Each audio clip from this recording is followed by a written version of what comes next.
โอเคก็สวัสดีทุกคนนะครับวันนี้เราก็ you are live แล้วนะฮะวันเนี้ยเราได้รับเกียรตินะครับจากคุณแมทธิวเนาะที่เป็นproduct marketing นะครับของทาง OKX นะฮะวันเนี้ยเดี๋ยวเราก็จะมานั่งคุยกันว่าOKX เนี่ยก็จะมี OKX เนี่ยมีเขาเรียกอะไรนะมีวิธีการที่จะ introduce สิ่งที่เรียกว่า proof of reserve ยังไงเนาะเนื่องจากว่าปัญหาของที่ FTX ที่เราเจอมานะครับแล้วกับ FTX incident เนาะเป็นที่มาของทุกอย่างว่าเฮ้ยเราจะสามารถ audit exchange ได้ยังไงเราจะเชื่อได้ยังไงว่า exchange ที่เราไปเทรดอยู่นะครับมีความน่าเชื่อถือขนาดไหนคำถามในวันเนี้ยก็จะใกล้เคียงกับที่เรามีexchange ท่านอื่นเนาะเข้ามาพูดแล้วเนาะวันนี้ก็จะพูดถึงเรื่องว่า proof of reserve แล้วก็ประเด็นดังประเด็นร้อนที่เพิ่งเกิดขึ้นไปเมื่อสุดสัปดาห์ที่ผ่านมาเนื่องจากว่า OKX ทุกคนน่าจะทราบข่าวแล้ว OKX มีปัญหาเรื่อง cloud service นะครับที่ cloud ของ Alibaba ล่มนะครับในช่วงสุดสัปดาห์ที่ผ่านมาทำให้เซอร์วิสต่างๆของ OKX เนี่ย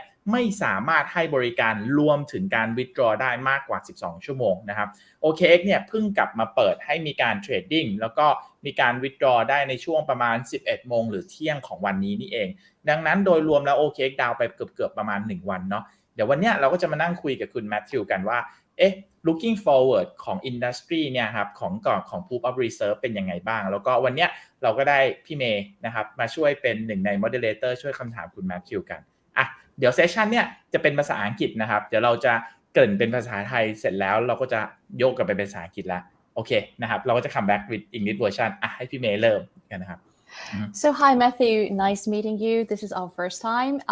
We're from Wow Robots and we do trading, quantitative tradings. I think a lot of people know about us, especially in our channel. But can you introduce yourself a little bit, Matthew? Sure. Sawadee krap. Thank you for having me. Wow, you speak Thai. Of course. I love spending time in Thailand. But for myself, I'm Matthew. I lead product marketing for core trading and institutions verticals at OKX. I'm originally from the States, but I stay in Singapore now. And I've been in the crypto space since 2014, and I've worked in centralized exchanges primarily. Really happy to be here. I think there's some really good questions that I think we're going to cover, and just happy to spend some time with you. So thank you for having me on the show. Yeah, just want to translate a little bit earlier what Ta just told the audiences about today we're going to talk about proof of reserve and an incident that happened with OKX earlier and what happened and what is your take on that. So we're going to go this slowly, but we're going to go through this slowly. We're going to gradually escalate the questions, but it's going to be fun. And I think it's going to be very fruitful to the audiences who seek confidence in exchanges. And I think OKX is one of the choices. And I think we can start with one. I think this is a very hot topic. Everybody's talking about that proof of reserves. How do we know that you actually have assets you claim to have? Yeah, I mean, that's a fantastic question to start with. And as a participant in the space myself, I'm always considering, how do I know that my funds are safe and secure? So at OKX, we actually, on the 22nd of November, we launched our public proof of reserves audit. It's a technical audit, a cryptographic audit. And we believe that bringing this method to market is really the best way to show transparency and visibility. That one, we keep funds and always have kept funds at a 1-to-1 ratio. So when you deposit into OKX, your funds go into our reserves, and we keep them at a 1-to-1 ratio. High level, we are OKX. We are not a trading desk. We are a technology company, and I know we'll talk about our technology. I mean, we pride ourselves on that. We're a technology company that wants to build great products for traders, for people to enter this space. And with that focus, we really believe that security and transparency are key. So we launched our proof of reserves audit, a technical cryptographic audit.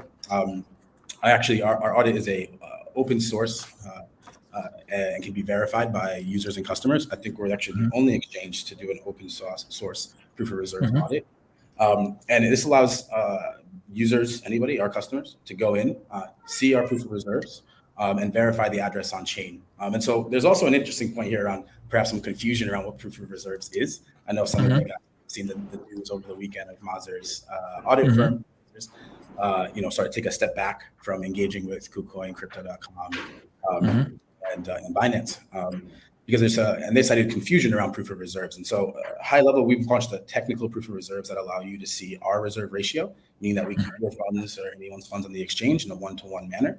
And you can actually verify our ownership of those wallets through even through third-party verified on-chain, right? The other part is proof of liabilities, right? And liabilities meaning that when a user gives us their funds, that's a liability to us, right? We owe that to that user. And so our proof of reserves covers both proof of liabilities, showing how many tokens we owe our users, right? How many tokens are in our custody, and proves that we actually have those tokens through proof of reserve. So our proof of reserve framework, and that's why perhaps it's a bit confusing because the name in crypto, we don't do a great job at marketing. That's why I'm here. Sometimes both proof of liabilities and proof of reserves are covered in our technical audit, and we're really proud to be one of the first exchanges to implement it in the way that we have. Oh, that's a great question. I mean, that's a great answer. That basically people are always mixing up between liabilities and the proof of reserve. Now, I think your clear explanation about you give us a really clear explanation about what the difference between liabilities and then reserve. Yeah. So, and maybe a follow up on that quickly is, I think the concern overall is, especially with the situation at FTX, there was some two parts that were mixed, right? There was the failure in terms of the reserves, proof of reserves, and actually managing customer funds. And also there's this concern of the solvency of their business, right? And I think there's a lot of, that's where these ideas are conflated because they made it quite clear. So from a technical cryptographic standpoint, you can prove, and we can show you, if you go to okx.com/proof of reserves, you can go in and do our self-audit, which means once you log in, you can actually see, we do a snapshot. We did one on the 22nd of November, and we're going to be doing one either monthly or weekly.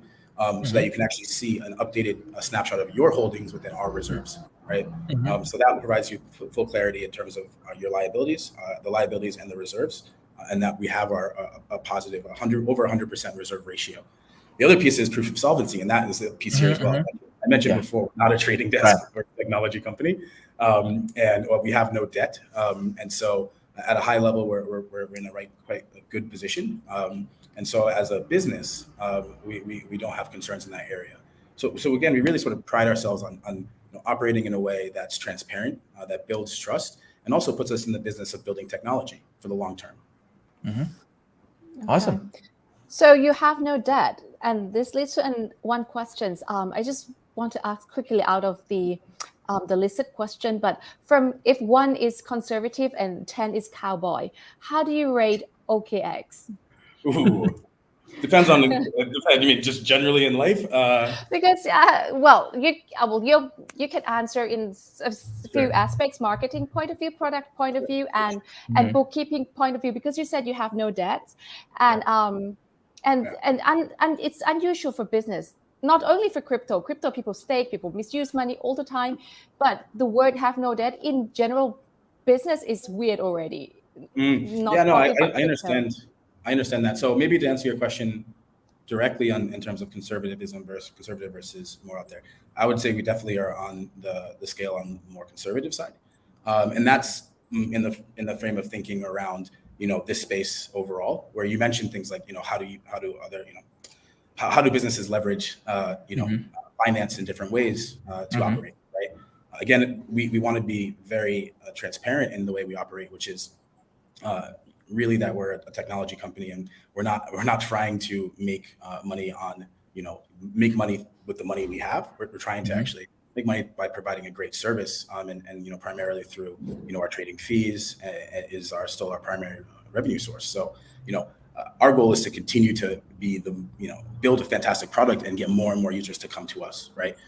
So when we say we have no debt, we've also been in business for quite a while, 2017, and a bit beyond that as well.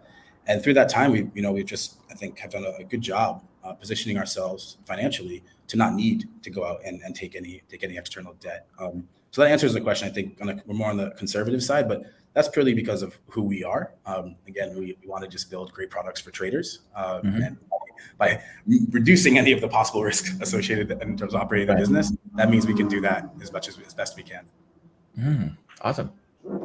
Okay. Yeah. And now we're gonna go asking for the next question about a lot of people. I mean, like come back to the main question. So actually, people are asking a lot about what is the Merkle tree proof of reserve. Do you have any kind of like idea or suggestion that is that any better way that you can think of in terms of just a proof of reserve by using a Merkle tree? Do you have any things, as you mentioned, that the difference between liabilities, reserve, and also a proof of solvency is kind of like a different perspective. Do you have any like your best practice, or what do you think is the best to do to prove that to all the clients? Yeah, no, this is a perfect question. I really like this one because actually right now in the market and generally speaking. Can I pause just a bit? Because I think we should talk about what is Merkle tree before we answer this question. I think most of the audience is going to get confused. Yeah, I was going to dive in. To be honest, I'm not a developer. I'm not a technical person. So I'm actually demystifying Merkle tree as I understand it. And so I might not be the best person to tell you. No, actually, I want to hear it. Yeah, but it's a cryptographic method, right? It's create a data structure designed to encrypt data securely, so that you can basically verify assets are held, right? So there are technical implementations that are nuanced to me, but at a high level, I understand it as a cryptographic method, a data structure to actually encrypt data securely, and actually really perfect for this space, which is built on chain. So high level, maybe if we translate it from product marketing.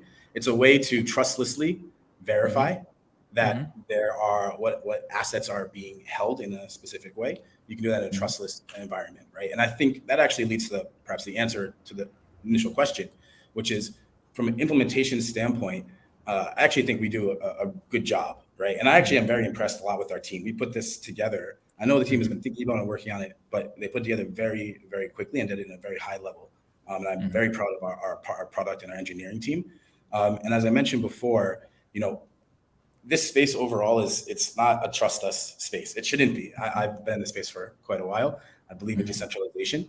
I believe in transparency. And so by implementing this Merkle tree proof of reserves implementation, the way we've done it is by open sourcing. So you can actually verify via third party. We have documentation on our site to actually go in and download a third party software. We actually have our own we could offer, but it's even third party outside of our purview, and go into our Merkle tree and actually verify for yourself that the assets that we are claiming to have are there. And you can check on chain that we actually do own the ownership to those assets as well. I think that's probably the best method, at least at the technical implementation standpoint, right? Again, it's don't trust, verify, and we want to give all of the opportunity to our users and to generally to the world to verify the transparency of our reserves. The second piece on, I think, this idea of solvency and perhaps how they're conflated. I think you have to look at the history of what the company has done, right? And no matter who you're dealing with, if you're looking at a counterparty, if you're evaluating, part of the due diligence is looking at the history of the company. And I think we're really proud of ourselves in terms of, in our existence, we pride ourselves on security, as I mentioned before, conservative practices in terms of financial practices. We've never experienced a loss of users' funds or a breach in our exchange or compromise in any way. We can talk about what happened this past weekend. But that's really, what I would say is that the next piece, which is how do you feel comfortable understanding that the business itself is in a good place. And for us, we look at our history. As a trader, you look at past results as indicators of future performance. We pride ourselves on our past results and believe that will be indicative of our future as well. Awesome. Okay, and then one more question. I have heard a lot of the word on-chain, and you're a centralized exchange. And I think this word on-chain, checking things on-chain or use blockchain to solve blockchain problem, coming quite a lot lately in this past month. And so what's your take on you having DEX and centralized exchange now marrying DEX or competing with DEX? What's your take on this? Well, it's a good question as well. I mean, so OKX overall, we're known as a centralized exchange, which is, and we're very proud of of what we've done to build a centralized exchange that we have. But we also are very pro decentralization as well, right? And so in terms of our product suite, we do offer a Web3 product suite that we have a fantastic team working on. So we do have our own DEX, OKX DEX. We do have our own self-custody wallet that we offer as well, right? So we actually want to give our users and the market choice, right, and participate in that choice. So in terms of CeFi versus DeFi, we actually support both, right? And we support choice. And you mentioned this idea of sort of philosophical level around decentralization. We're pro-decentralization. We want to allow users to trade in the way that they want to trade, to have custody in the way that they want to have custody. And by creating a fantastic centralized exchange that you can use, great uptime, great performance, everything a trader needs, and also having the option to go into the DeFi space using our DeFi products is something that we really do want to push into the market, and we're proud of the products that we offer. All right. Do you have any number to show, like compare between DEX and CeFi and DeFi? What's your customer behavior looks like? What do they like, and the growth? What in terms of growth? What are they looking at? It is going to be benefit to us too to understand like the behind the scene numbers, so that we know what product we're going to build and to support. Yeah. I think at a high level, on the centralized side, the OKX exchange is the second largest exchange by trading volume. So in terms of usage and on our centralized exchange, we're very happy and proud of the product fit that we have so far. The DeFi side, I think it's still a nascent space, and it's growing, right? And for us, as part of we're really focused on helping users onboard into Web3, right? So we have seen a tremendous amount of growth over the past 18 months in terms of users of our products. Of course, at this stage in the market, when you talk about retail versus a lot of your clients, institutional and pro traders, there's you've been in the space long enough. There's a very big difference between who's around right now and who was here a year ago. So that's reflective of the growth we see, but that's a macro effect, right? We continue to focus on trying to drive more and more stickiness within our ecosystem. We actually have just introduced a really cool product that's actually a quick transfer that allows you to transfer it gaslessly from our centralized exchange to your self-custody wallet. The first to introduce that. So we are trying to create this really convenient, seamless way to go from a CeFi to a DeFi ecosystem.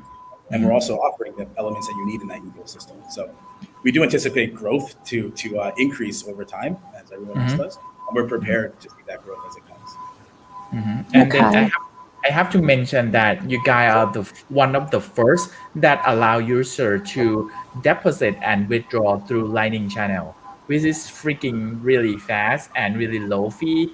And then that is what I want to mention about OKX. It's just one of the best that the OKX is one of the first to introduce that Lightning channel deposit and withdraw, which is that the things that Bitcoin Bitcoin lover. I don't want to use the Bitcoin maxi in terms of that belief or what exactly things. For me personally, I think that was one of the thing that I love the most about OKX.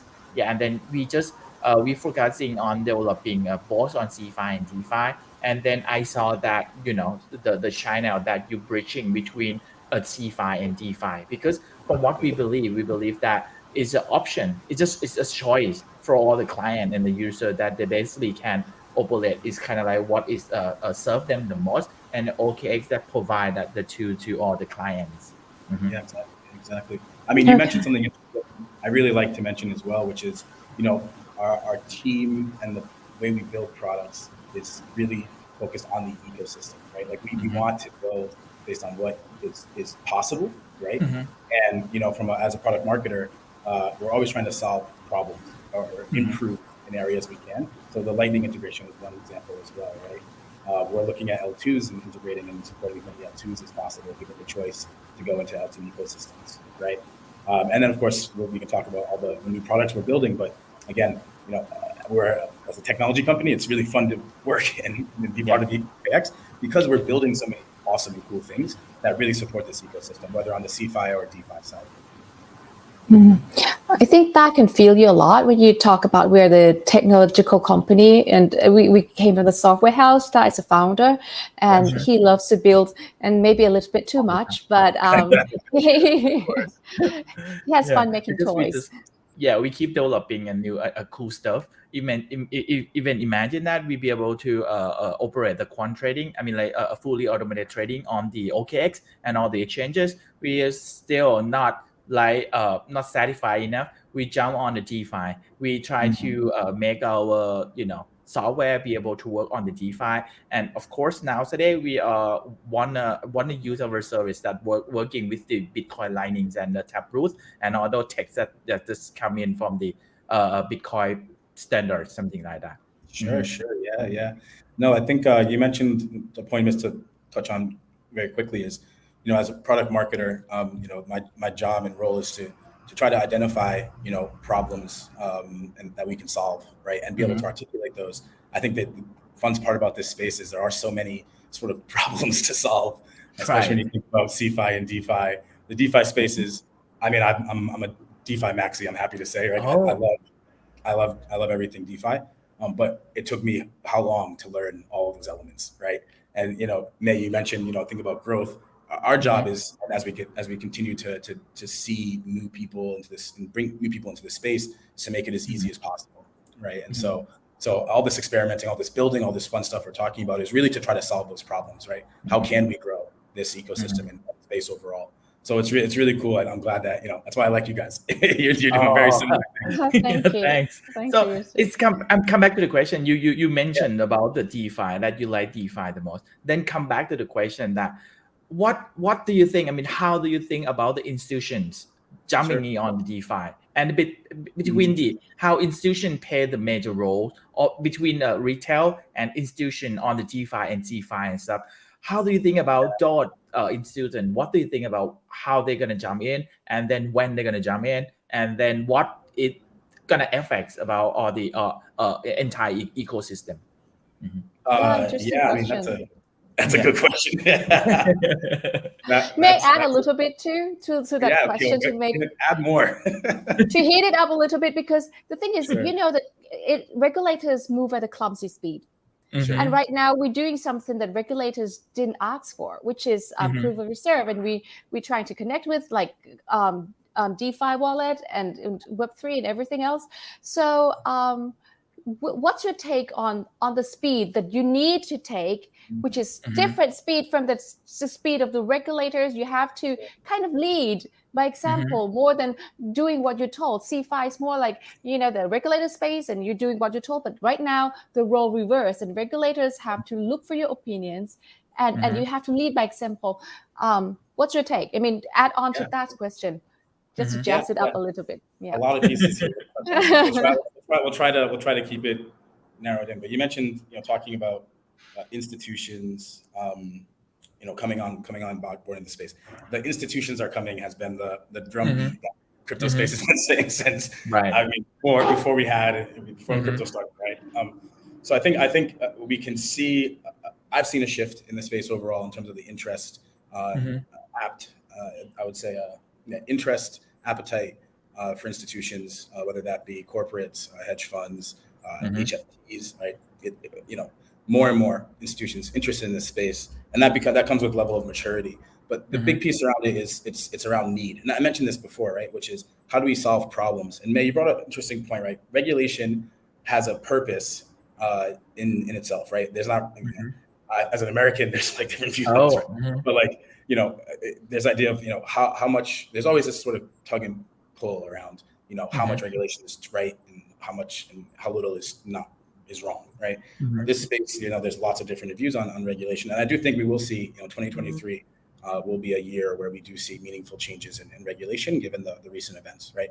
But at a high level, I think it's about need. And so you said, what do you sort of do in anticipation of regulation? And I think it's more still focused on the end, consumer institutions. What do they need, right? And figuring out and working to introduce products that actually satisfy those needs. So maybe a tangible example would be, after this, what's happened on FTX and others, we're building and introducing a custody address within OKX for institutions and VIPs, meaning that we have our proof of reserves that's there, right? But when you deposit or withdraw, we're going to have a specific address. It will be custody to start. We may move to a self-custody model or like our MPC model along those lines.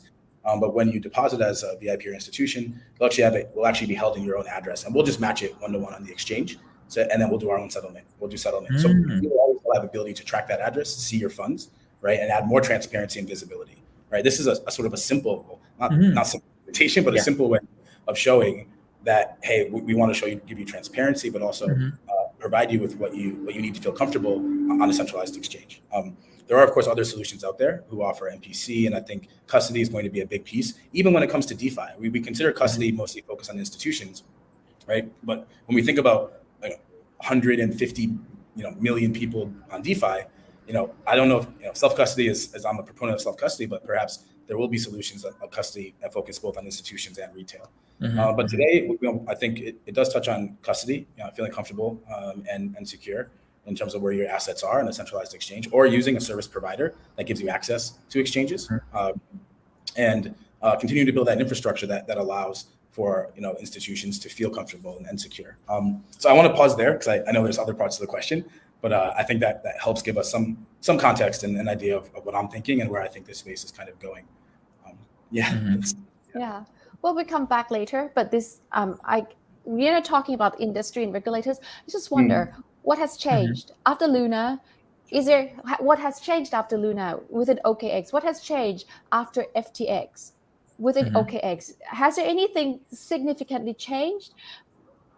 No, it's interesting you say that. I think what's changed is probably less around us, because I mentioned before, like we happily sort of embrace. We don't like these situations per se. We would like to avoid the market turmoil, of course, but it's also an opportunity to do better, right? And so for OKX, I think it's a good question. What's changed? It's more so just like a bit of like just focus. Like, hey, yeah, we know what we have to do, and we're going to introduce proof of reserves, and we did this over a 10-day period, less than that, from really rolling this out and doing it in a level of depth. I think is greater than any other centralized exchange, right? But in terms of what's changed, I think that the macro for others and the expectations of the market are changing. Like you mentioned, regulation. We've seen all the news. My mom calls me from the States and is like, "What's happened? Do you have a job?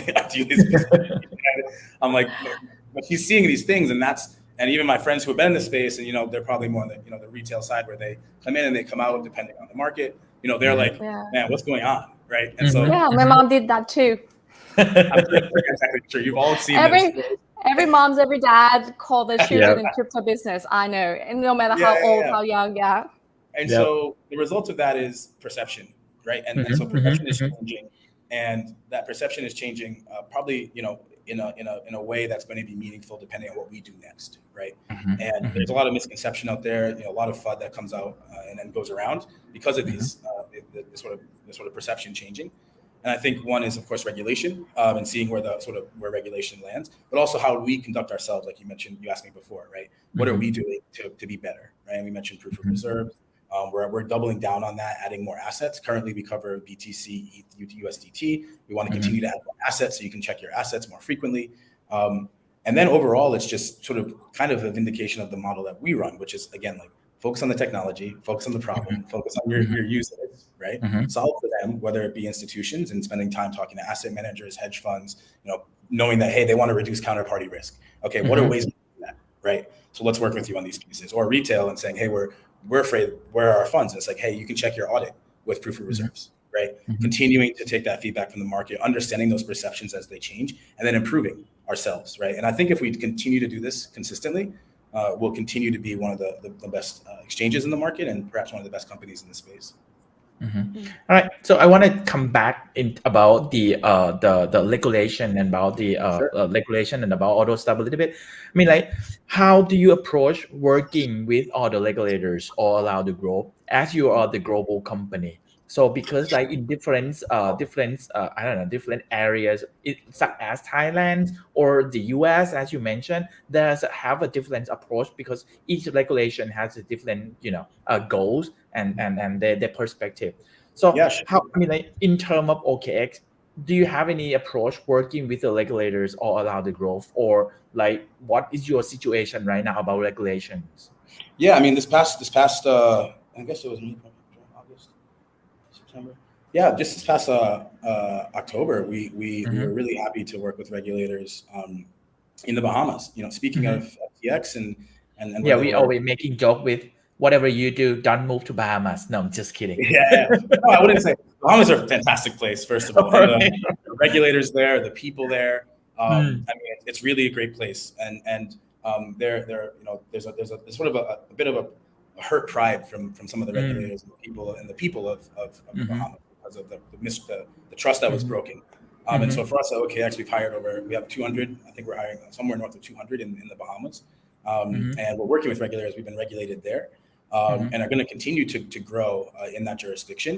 And that's a good example of us sitting down, really listening, working, and understanding what the regulators are thinking about in terms of their needs, right? What sort of things that we need to comply with, right? And working out a framework, and working within their framework and working on their framework, but also advising them, of course, on how best to approach this space, right? And becoming partners, right? And I think that's probably the model that works best. I mentioned I've been in this space quite a while.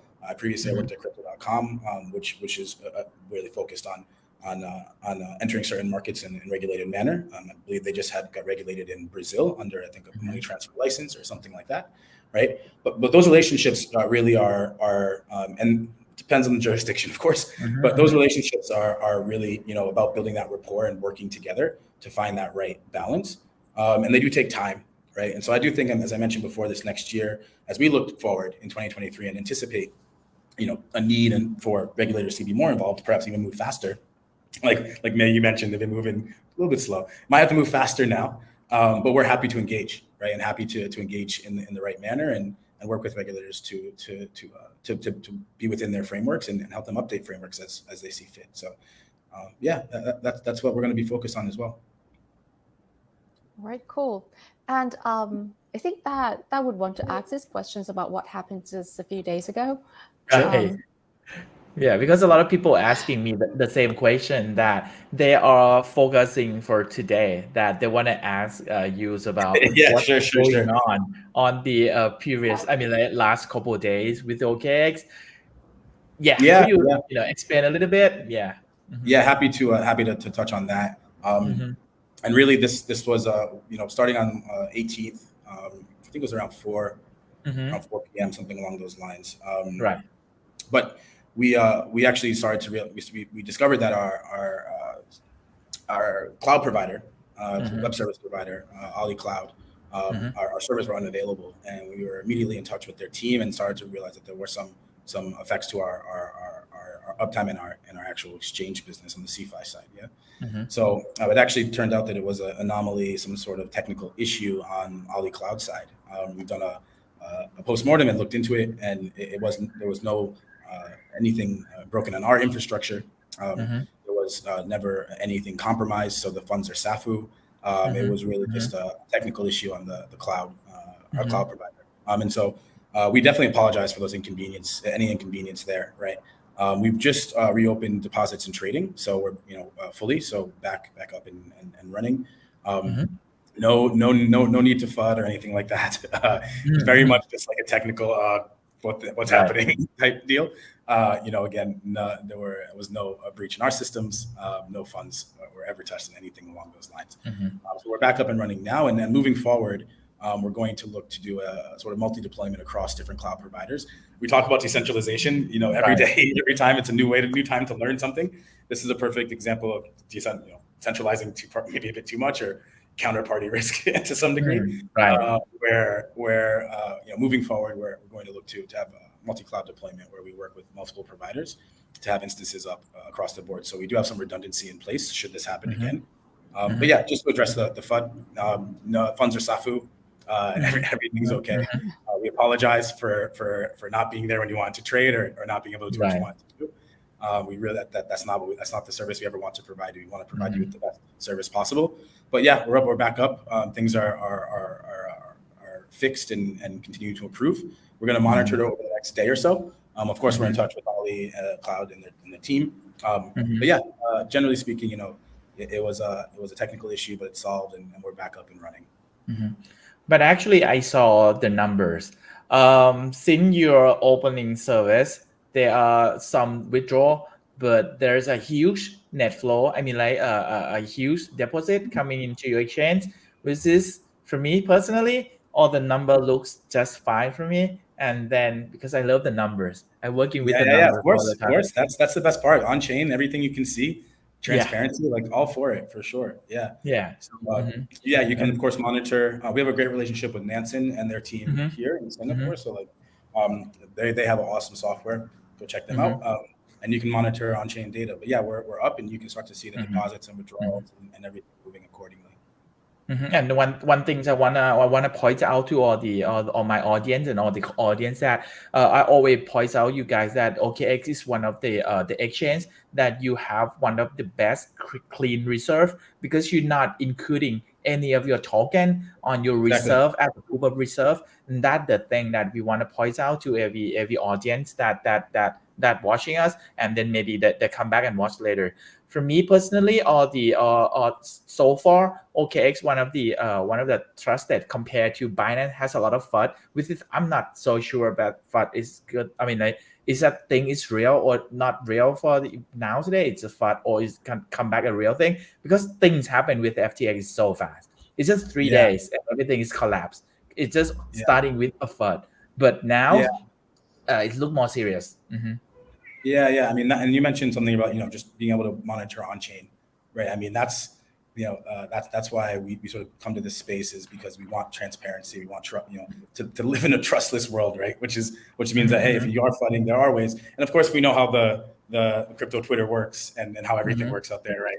A lot more engagement. I don't even know. I'm not sure what Elon's doing to the feed, but like a lot more engagement happens when you have negative news. There's lots of studies to show that. So FUD is sort of a part of what happens. But I think people should be objective in how they sort of evaluate any service provider that they're engaging with, especially when it has to do with your funds.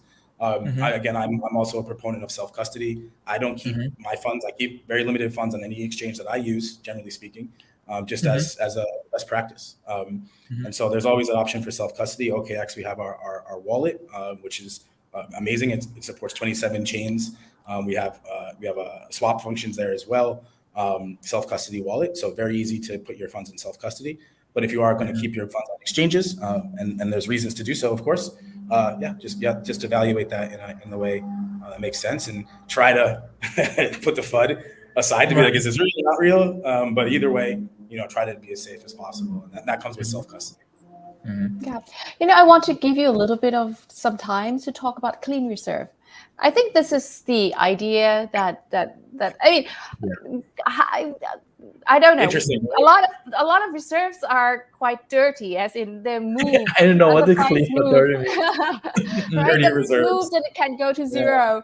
And can you talk about the philosophy behind the clean reserve that you have and why you put it so much? And are you tempting to put it like stake it or pledge it somewhere? Because no. I think it's interesting. This crypto quant was I think the one that did the initial dive into the technical proof of reserves, the Merkle trees, and generally just looking at overall reserves for centralized exchanges.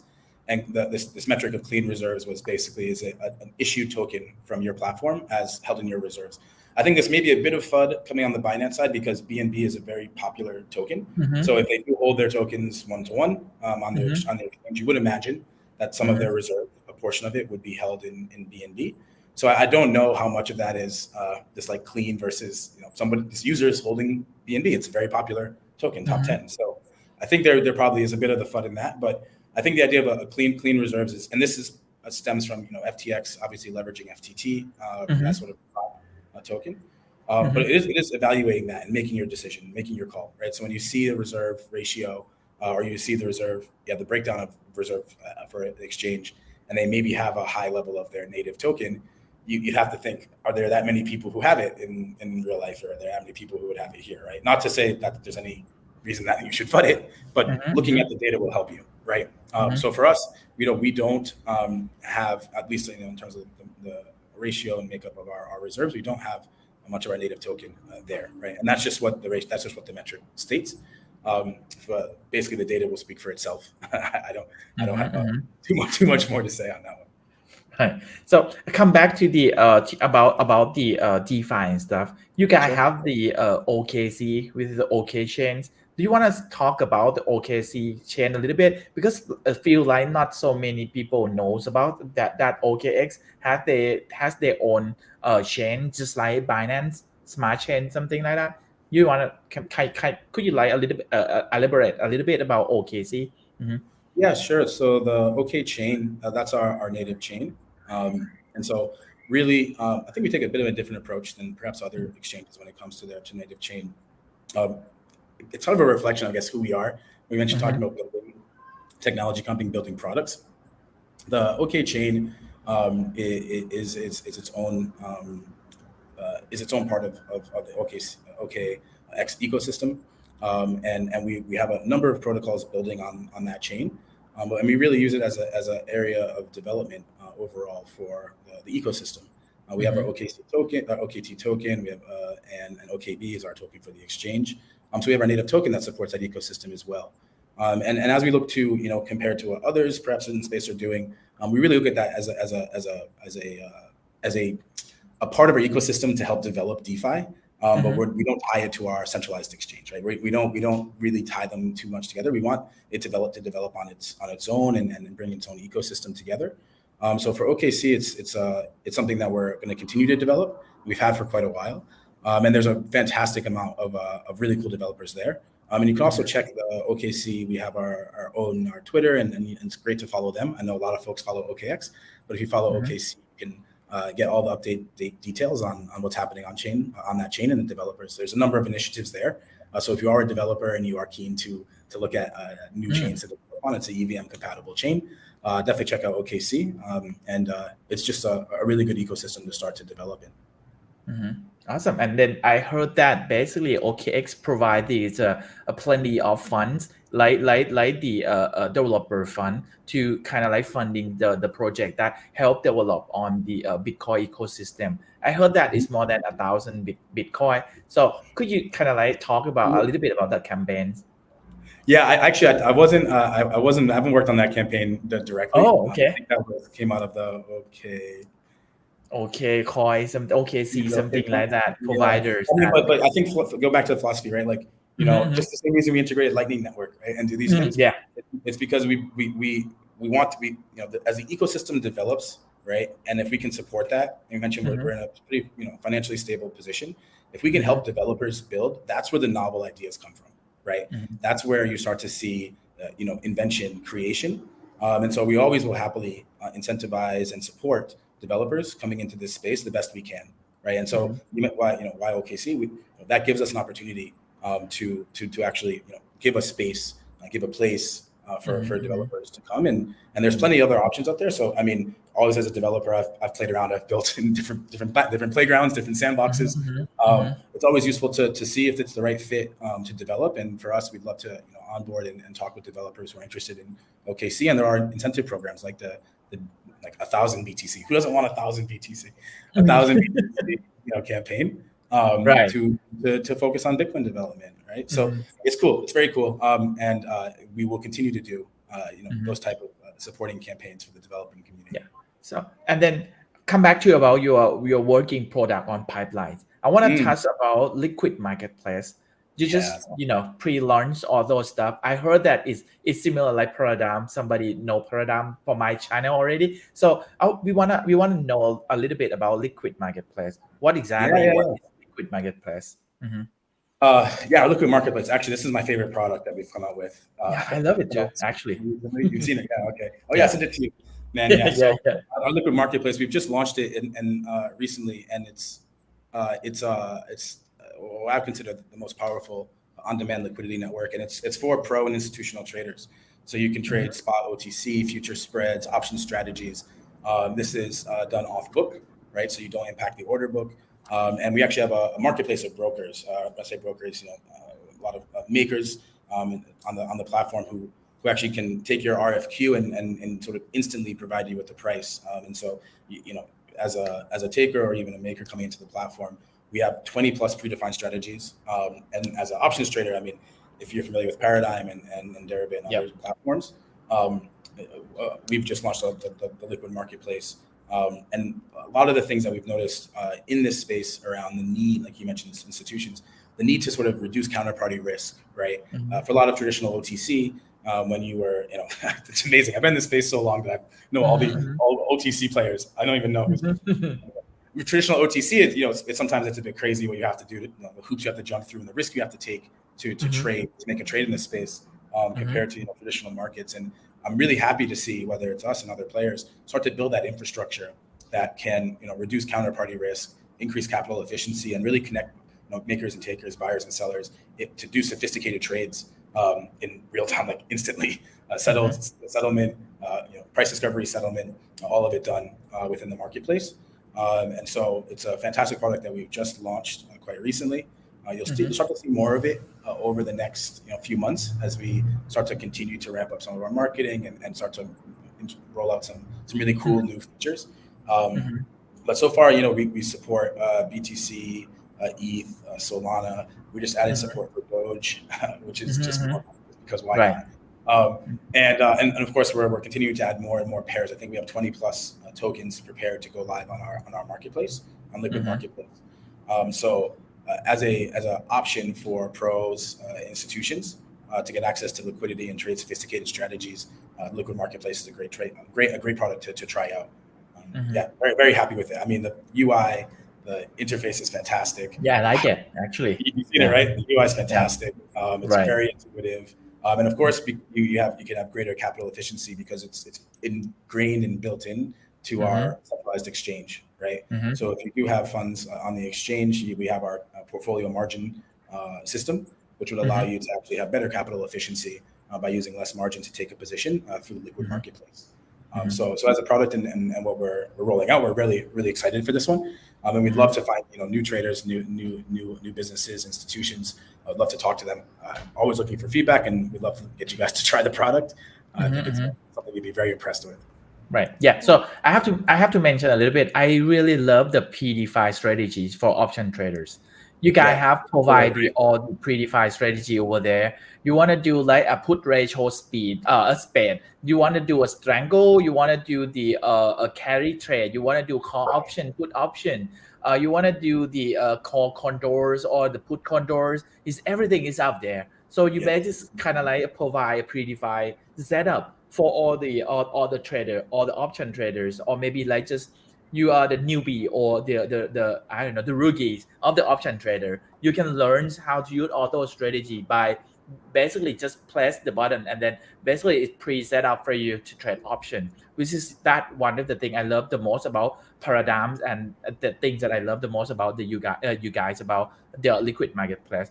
Then come back to the question for retail, because I know that the minimum requirements for Liquid Marketplace now today is $100K US dollars. So it's more than 3.4 something, almost 3.5 million baht to basically operate to use the Liquid Marketplace.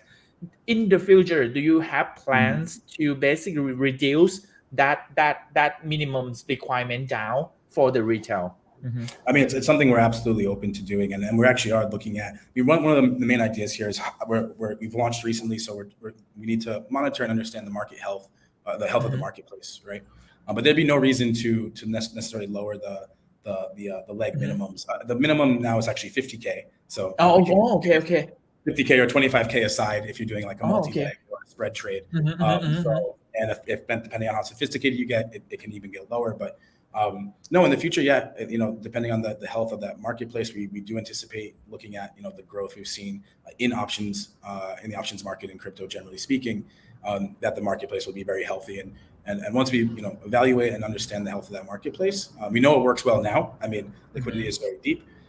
We'd be happy to open that up to or lower that initial leg minimum to bring in more traders. And I think you touched on something that's really cool. Is like, I love this space so much because there's new things being introduced, like this infrastructure. A year and a half ago, people were dealing with, like, you still do, but like, to do an OTC trade, you'd be on Telegram or WhatsApp and execute on screen where you need to see each other. And then a year later, a couple of years later, we're at a point where we're can one click execute a sophisticated options, multi-leg option strategy. I mean, it's amazing, right? And so we're really happy to be providing a service for pros and institutions to access liquidity and do these predefined trades and give them all the options that they need to trade options. So in the future, we're going to continue to iterate. And if you know us, we're going to continue to add more and more bells, whistles, and features that make it a fantastic product. Awesome. Okay. Yeah, interesting to see what you're cooking right now. But one thing that you mentioned, you want institution to come and trade and also retails, and look at the numbers like 100K to 50K or even lower, but you also target not so retail.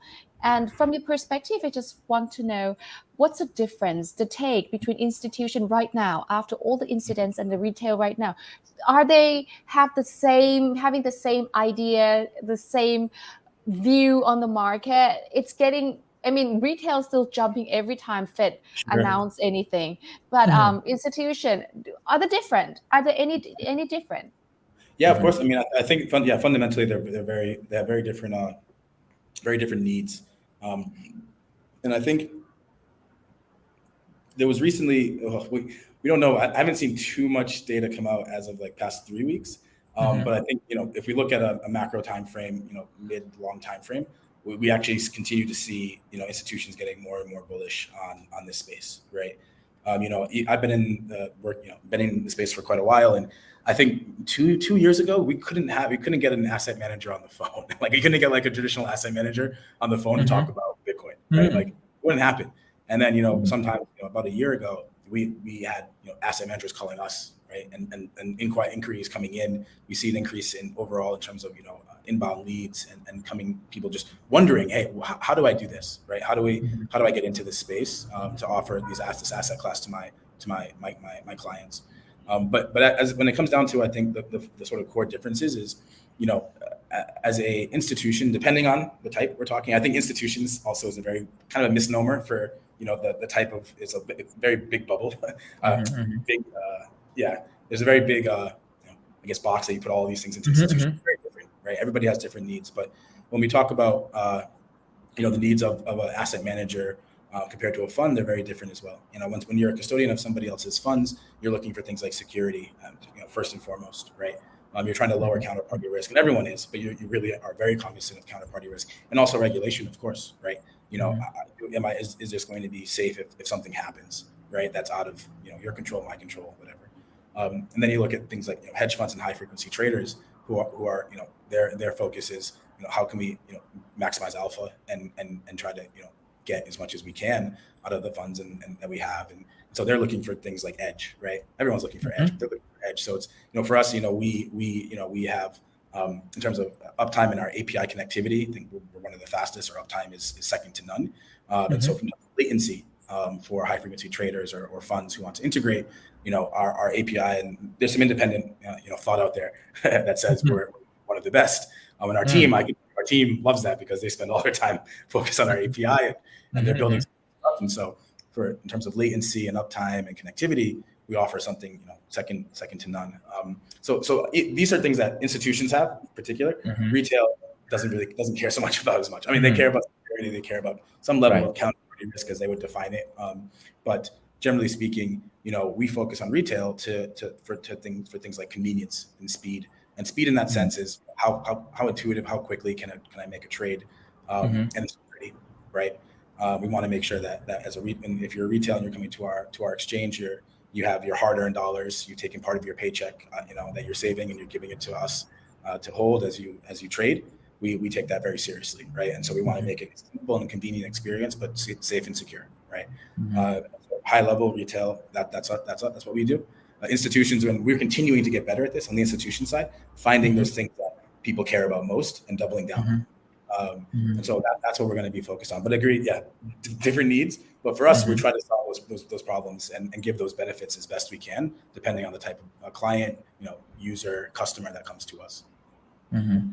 And then for the record, basically, Wow Robot has kind of like the initiate links with the OKX API for like, I don't know, 2 or 3 years already. And then basically like back then, I mean, I have to mention that back then people enjoy using FTX more than OKX because OKX is a little bit sophisticated compared to FTX. So, but we are link up with the API with you guys in the beginning. I think now today people are gonna be more interested in about the counterparty risk. So they want to diversify into many exchanges. which is that one is of our purpose as well. We want to diversify all the counterparty risk into many exchanges, and you guys one of the best that we would recommend. So basically, after the Binance FUD all the times, or I mean, I don't know where to settle, but right now we will recommend you guys one of the exchange that basically I love the data that you have, or the besides all the incident that happened this weekend, which is it's just not a good time in these circumstances. Which is I understand that. So it's gonna take time a little bit between because right now we have trust issue in the ecosystem. So I think as long as you continue operate, and then you keep come up with the good API, and then coming with the good products on hand, I think people are gonna be more. It's just time to regain trust. Yeah, exactly. And the whole market is sort of healing to some degree, right? Whether it's us, folks who are in the space, or people who are who are working in the space, but others who have been hurt. I have friends, and this past year has been obviously a very difficult year. For us as well. Just even as a participant in this market, or even as a within the space, as working in the space. I've been lucky to not lose too many funds this year, but I have friends who have been really seriously hurt, through some of their investments, and so we're in this sort of collective healing time, I think, and bear market healing. We're gonna have some time to reflect, and I believe that reflection for us, at least at OKX and myself and my focus, is how do we get better, right? And I better is a lot of the ways I define today around trust, transparency. Depending on who we're talking to, if it's institutions, we're talking about how do we get that API to be better than it was yesterday, and better so that you can do what you need to do, right? So all those things, I think, that's why I'm bittersweet, but in this space, I do think we have the opportunity at OKX to do better every day, and we continue to try our best to do that. So this weekend is a good example of why, what happened, why, geez, and and then we came up and said, okay, we put our heads down, and we said, let's fix this, let's go. And now we're back up, and we're focused on tomorrow. All right, and then come back with one of the challenge question. So we are in the crypto winters.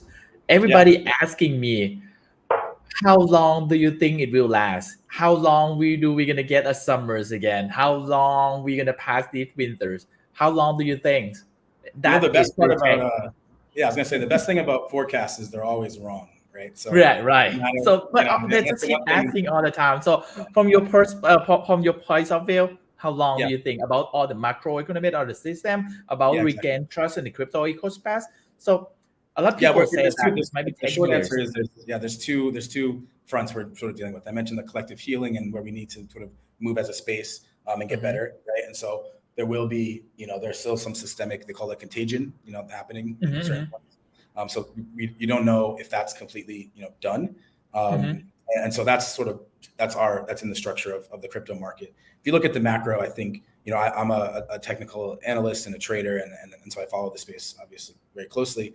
The macro, generally speaking, also is not very, very good.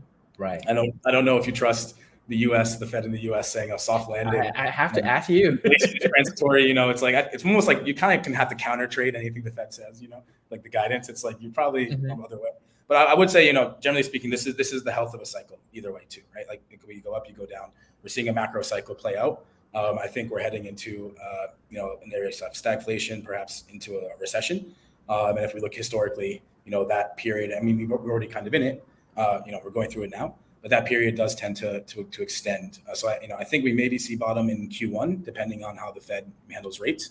But again, Jay Powell has already said, we'll hold it as long as we need to. So don't be like, don't think the pivot's like, oh, we're gonna pivot tomorrow. No, you gotta be patient as a trader, as somebody in the space, be patient. So I do think Q1 we'll probably see, maybe max pain into Q2. My best guess. But Bitcoin having 2024 in January, that has always been a catalyst for a new cycle. So I think we have these certain points you can see throughout 2020 to 2024 that most likely will indicate where we are in the market. Okay. Awesome. And because you just said that prediction's always wrong, and but people predict anyway. But what if? Because early on we talk about proof of reserve, we don't use clients' money, proof of liability. But what if winter's long, and and volume's not there and people lose appetite. I mean it's come in the whole bundle. How do we know that OKX can stay strong throughout the winter time without hibernating? Sure. I think maybe again, you know, you talk about future predictions, the best indicator is past success, right? And you know, as a trader and generally is just thinking about, you know, the dynamics of how things play out. You know, we've been here for a long time, OKX. We've been through a few winters. We still have, you know, the coats are coming out of the closet. That's all. You know, we already had them. You know, everything's there. We've seen it before. So I think you know, it's something we've experienced before, and so we have that experience. But beyond that, you know, in terms of just overall, you know, trading volume, again, we're still, you know, second largest by trading volume. So in terms of, you know, revenue, our revenue stream is still quite healthy. So and then part of it is also, you know, we are hiring, right? We do need to bring folks onto this team because we do see growth. But we also are thinking about how do we ensure capital efficiency in our own business, right? You know, when it comes to marketing and it comes to expenses, right? You know, as a team, are we going to fly everybody to conferences over the next year? Probably won't, right? From the marketing side, right? Should we go out with a really, really big spend for our brand budget? You know, we'll get to evaluate that again, right? So it's understanding, you know, what we've done in the past to you know get through it. And then, you know, focus on, you know, the future to say, okay, what are the things we need? What are the things we don't? And again, the thing that we'd rather invest in now is talent, right? And bringing on folks. You know, that's actually the best time, in my opinion. I've been to find people, you know, people who are around and want to work in right now and want to be in crypto. Those are the folks, right? Who are going to make big impact. Whether you're developing your own protocol, whether you're sticking around, whether you're building in a new ecosystem, whether you're getting a job at a company, right? You know, being in this space now is being in the trenches, right? And so those folks who want to come in and come over to OKX and join us, we are growing and we are going to continue to be conservative in our approach, but also pragmatic and thinking about how do we spend money and where do we spend it. So yeah, I think we're in a good place. I know we're in a good place. And so moving forward, you know, I think, you know, coming out of this, we'll be stronger than ever, and hopefully the market is as well, right? You know, these things that have happened will make everybody and everything a bit better in the end. All right. So I love your remark. Okay. I love the remark that if you want people to stay with us for the long haul, trying to look, I mean, you didn't exactly say that. What I hear is like, it's just if you want someone for a long haul, you look at someone who interested in crypto right now, who wants to stay committed, because this is the best time to find people who really wholeheartedly interested in a space, not just because of the profit. Exactly. You find builders, you find tinkerers, inventors, amazing people, action people, right? And those are the people you want with you and next to you when things are going badly, because when things go good, it's even bigger, right? So I like that. I like that as well. Okay. So it's gonna year ends of 2022. We have a really, really rough years. So looking forward to year 2023. So what exactly OKX have on hands, or what do you want to share to us? What we can expect to OKX? So this is gonna be my, last question. Yeah, sure. I mean, in terms of yeah, sure. I mean, high level, you should expect a lot of the same, right? We want to be, you know, provide, you know, access to crypto markets in a secure way, conveniently, right? And we're going to continue to double down on that. So, you know, one thing that, you know, 2023 I hope brings is that we can improve on a lot of the sort of elements of our product that you know, you don't have time to improve on in a bull market. You don't have time to go in and make all these different changes. We now are going in and doing projects to improve, you know, incrementally improve. And so I think by the time you see us come out the other end of that, the products themselves will just be better. And so that's really exciting. But on top of that, I think we're also going to invest in markets, right? Going into local markets and invest more heavily in the sort of globalization. And so, you know, finding and bringing on talent in the right local markets, really trying to understand those markets better, and then growing there together with the community. So community building, and focused on, you know, growing in very specific ways in very specific markets is going to be a big focus for us. So improving the product, right, doing even better than we're already doing, and growing in markets and introducing ourselves to new users in markets that may not be aware of what we are and what we do. And that's going to be a really fun challenge and a really fun thing to do next year. All right. Awesome. Interesting. พี่เมย์ And you wanna I think I just say that we good at keeping track of time, and Yeah. we came to the last question like 5 minutes late, which is right which is great. We good. never 5 minutes. It's like always half an hour late. So yeah so anyway, Mhm. I think Anyway, this is the good last talk, good question. chat. Good talk, Mhm. and thank you for Yeah. joining us. I think we have a lot of interesting ideas on OKX, and I think it's eye-opening. And I like the fact that you're trying to improve your product and trying to make sure that customers get what they deserve and protect their funds. And very soothing news, silver lining is institution calls you, or a lot of institutions, I don't know how many, they ask for the way into the crypto space, which is like a beautiful silver lining during the bear market, meaning that we might see something. Maybe it's a long haul, but Yeah. you see some trust. You see some trust. Maybe you don't see the pricing right now, but you start to see products and trust from the institution and products from a lot of developers and exchanges. And it's not only OKX at developing products. A lot of people around the crypto space, I see a lot of good people developing amazing products during this time. So it might look like the pricing is not there, but you see a lot of movements, plenty of movements, and I'm excited. Yeah, I'm excited. I'm very excited. Yeah, thank you so much for having me. Thank you so ขอบคุณ much ค่ะ So I want to point out to you guys basically like Wow Robot is integrated with OKX. So basically every one of you I mean like I think New Year's we will open for the a full launch. So because we're gonna reopen a beta launch. So basically like everybody welcome to basically using our tool rebalance on OKX. You do high frequency rebalance on OKX. As I mentioned that our developer really love your API. Your API work just so great. And then so basically like come and check us out. And then hopefully New Year's gonna be bring more new challenge, brighter years than we have in 2022. Yeah, we'll see. Hopefully, Thank you so much, Matthew, for talking to us. And then, I think that's it for today. I'm gonna come back to Thailand. Thank you so much. Thank you ขอบคุณค่ะ ขอบคุณทุกคนด้วยนะครับที่มาวันนี้นะครับเดี๋ยวพอดีเทรดได้คลาสซูมตอนเย็นต้าติดธุระนะครับเดี๋ยวขอเลื่อนไปสัปดาห์หน้าเนาะเดี๋ยวจะมาพูดเรื่อง Short Inverse Contract OKX ก็สามารถ introduce Short Inverse Contract ได้นะครับเดี๋ยวเรามาแนะนำให้ในสัปดาห์หน้านะก็ก่อนสิ้นปีเนาะเดี๋ยวสัปดาห์หน้าจะสัปดาห์หน้ามันคริสต์มาสนี่นะครับก็หลังคริสต์มาสโอเคสัปดาห์หน้า30ไม่น่าจะมีใครอยู่ไม่เป็นไรสัปดาห์หน้าผมก็ไม่อยู่ปีใหม่เลยดีกว่านะครับเทรดได้คลาสรูม continue ปีใหม่วันนี้ไปละขอบคุณทุกคนที่ติดตามขอบคุณครับบ๊ายบายขอบคุณครับ Matthew Bye bye. Thank you Matthew. See you later. Bye bye. Bye. Thank you. Okay end broadcast now